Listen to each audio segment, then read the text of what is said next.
Hi. So you probably saw, I'm guessing, given that you're here, is that we were delighted after a huge amount of hard work behind the scenes from both sides to be able to announce a strategic partnership with Roche between the Alan Turing Institute.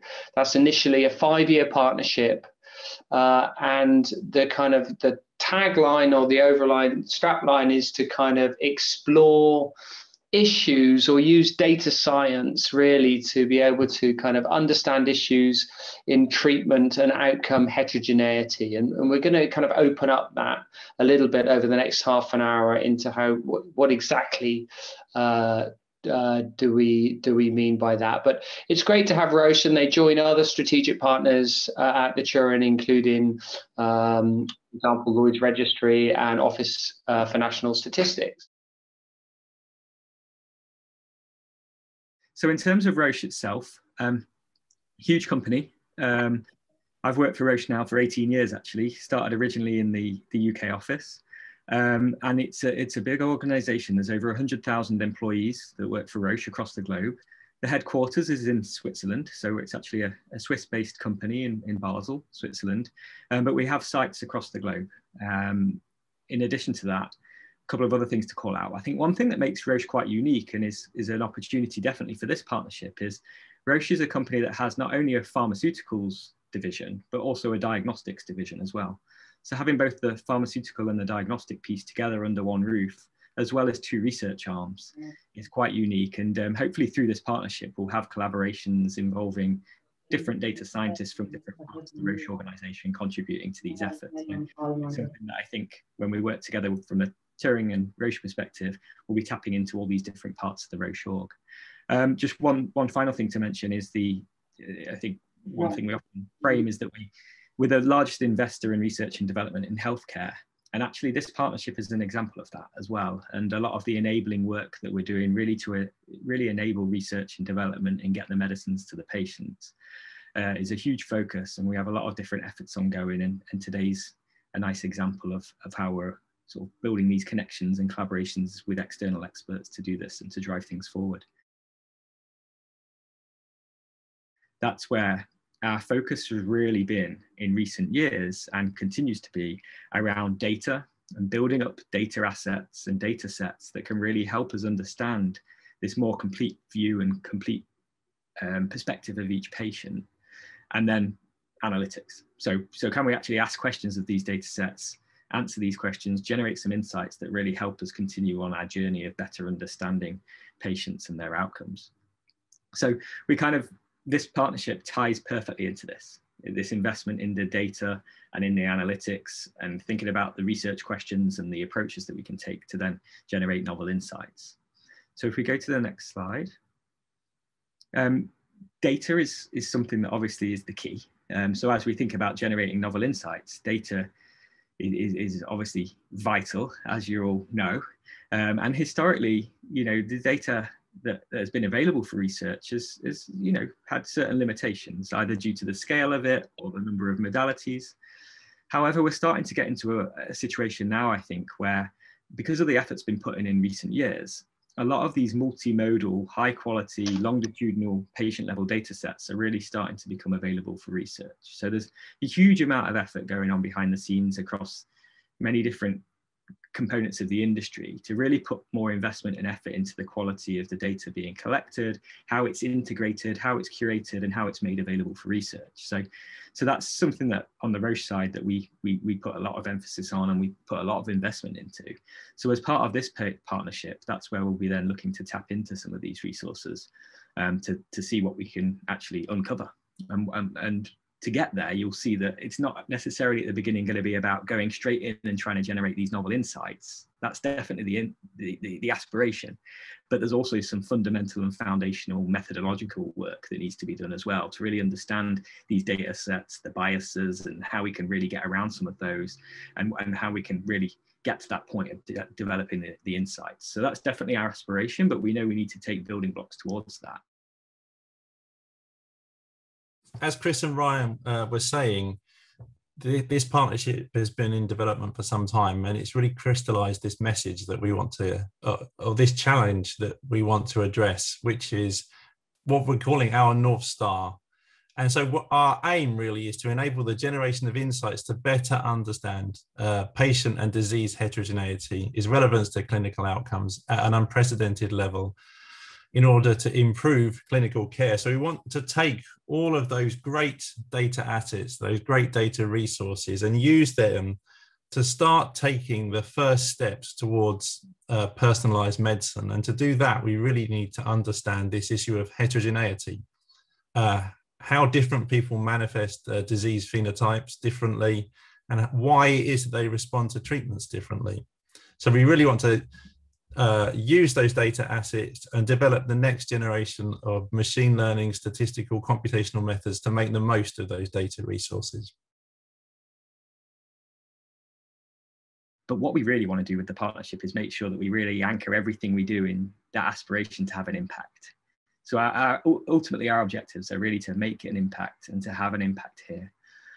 We want to make sure that that's sort of our guiding light, is to keep that at the forefront of our mind.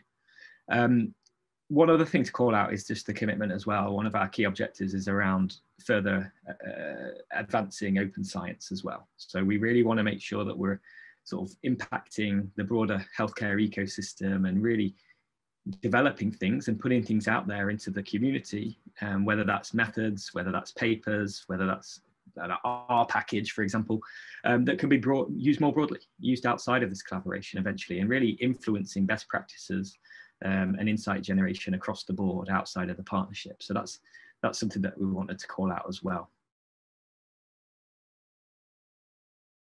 What we'll do first is our first project will be to do a current review of the current state-of-the-art approaches out there to handle this. We know there's obviously a lot of emphasis on this externally. So what's currently published, what are current methods and approaches? We'll do a review of those. We plan to have a scientific engagement meeting with the community to really get people's perspectives on that. That will lead to a publication where we'll do a comparison and a review of the current state of the art. But then I think what we'll dive into then will be probably the really exciting part then of like, well, let's actually start applying some of these approaches to these data sets and see how they actually perform. And is there a chance actually to create and to define and to develop an even more state-of-the-art method to handle this? So that's where the projects will probably, we anticipate these kind of projects will have multiple phases to them, where we start quite conceptual, doing a review of current state of the art, and then start to evolve through to applying to real use cases and ultimately, hopefully, developing new methods. And then in parallel to that, we'll be triggering off other areas of research as well. So we're anticipating over time, we'll have multiple areas of research. And one thing that I didn't mention on one of the prior slides, but as we go through the brainstorming exercise, we'll get to a point where we do some feasibility to figure out, okay, is there some fruits that we could get out of this type of project, and do some feasibility. If we see that there isn't, we'll look to sort of kill those projects quite quickly and spin everybody off onto a new project. So we'll try and be quite agile with that in terms of not just investing in continuing a project for the sake of it, but really try and be mindful of where we think we can have that biggest impact, and spinning projects up and closing them down if need to refocus. This gives you an example of some of the ideas that have come up already, and not necessarily projects that we will embark on, but these are just to give you a flavor of the kind of topics that have already come up through conversations. So I'm sure there'll be some areas on there that you see that are interesting to you, and maybe even areas you're already looking into. We're advertising for two positions to kickstart our partnership. The first one is what we call the research lead. So it's an academic lead for the structured missingness work. So someone who will really take on that theme, if you like, and push it forward, work with the community to survey what has already been done in this area and what we could do in this area. So we're currently recruiting for that leadership position. If you have research interests in structured missingness and this seems like something you would like to get involved with, please do take a look at the advert. It closes on the 21st of July. So in parallel with that position, we're also advertising for a community manager. So the community manager will work, if you like, on the ground with the Turing community, with the Roche community, acting as that point of connection between our two communities, networking, sharing ideas, convening meetings and so forth. And they are really there to make the partnership work. So we're also advertising for that right now. And again, that advert closes on the 21st of July too. So if you're interested in either of those two positions, or you know anybody that might be, then please do pass them on through your networks. Next slide, please, Harry.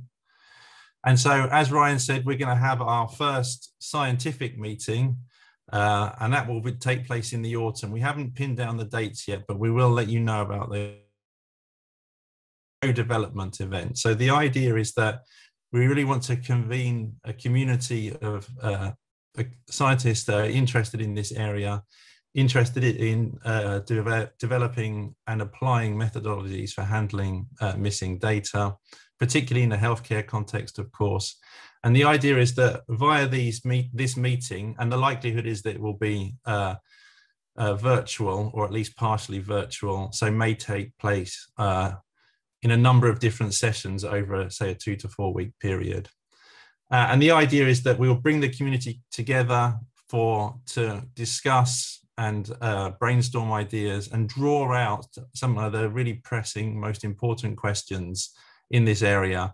And then our anticipation is that following on from that meeting, we will spin out some research projects using some of the data resources that Ryan spoke about earlier.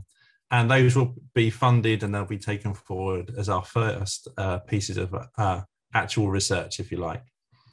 So if you're interested, please, we will let you know. We'll open up applications soon, so please keep that in mind. And next slide, please. And so moving forward, there's going to be regular opportunities to engage with the partnership as new areas are developed. So we may, amongst all of those different areas that Ryan showed you, as new areas develop, again, we'll be looking for leads or researchers to help us develop those areas. We'll be holding workshops to help shape the direction of each of those themes and identify projects. And then, of course, we'll spin out research projects from those meetings, which will be funded. And again, we'd like to have brainstorming sessions to share experiences or ideas, areas that we could look into, areas that we can develop. And again, we're looking to invest this money in projects that will engage the Turing community and engage the Roche community and push us uphill towards this aim of understanding heterogeneity. So all of these events will be advertised through the various different Turing channels, including the Turing Health program newsletter and the various different Turing Slack channels. So if you want to hear more, then please do sign up to those outlets.